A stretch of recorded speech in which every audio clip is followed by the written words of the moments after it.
আসসালামু আলাইকুম। আমি জানি এই ভিডিওটা যারা দেখছেন তাদের প্রত্যেকের মনের গভীরে একটি না বলা স্বপ্ন লুকিয়ে আছে।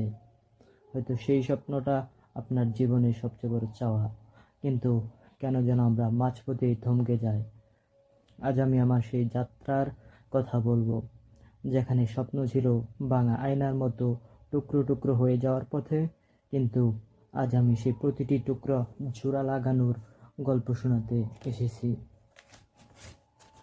আমার একটা স্বপ্ন ছিল, হয়তো আপনার মতো অনেকের কাছে সেটা ছেলে মানুষই মনে হয়েছিল। হয়তো কেউ হাসাহাসি করেছে, কেউ বলেছে ওসব বাদ দিয়ে পড়াশোনা কর, কাজ কর রাতের অন্ধকারে।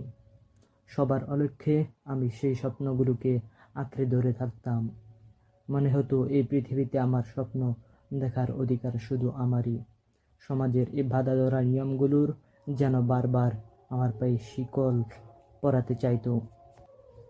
দিনের পর দিন যখন চেষ্টা করে যাচ্ছিলাম, বারবার ব্যর্থ হয়ে ফিরে আসতাম, তখন মনে হতো যেন আমি একা, ভেতরে এক অদৃশ্য শক্তি বলতো,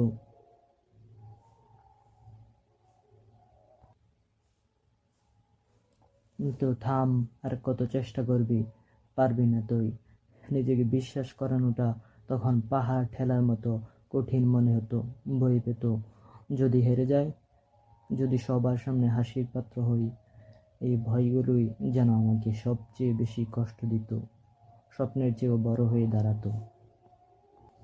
কিন্তু একটা সময় আমি নিজেকে প্রশ্ন করলাম, যদি একবারও চেষ্টা না করি, তাহলে কি আমি নিজেকে ক্ষমা করতে পারবো?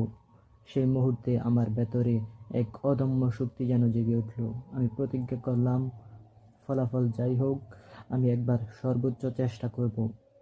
আমি জানতাম আমার স্বপ্নটা আমারই, আর এজন্য লড়াইটাও আমারই করতে হবে।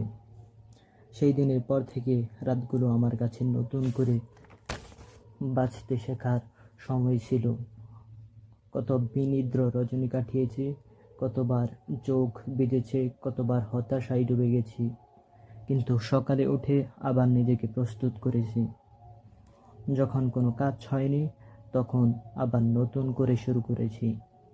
প্রতিটি ব্যর্থতায় আমাকে শিখিয়েছে, ভুল শিক্ষা হতে শিক্ষা নিতে সাহায্য করেছে। আর সেই ছোট ছোট চেষ্টা, সেই প্রতিটি কষ্টের মুহূর্ত আজ আমার জীবনের শ্রেষ্ঠ প্রাপ্তি।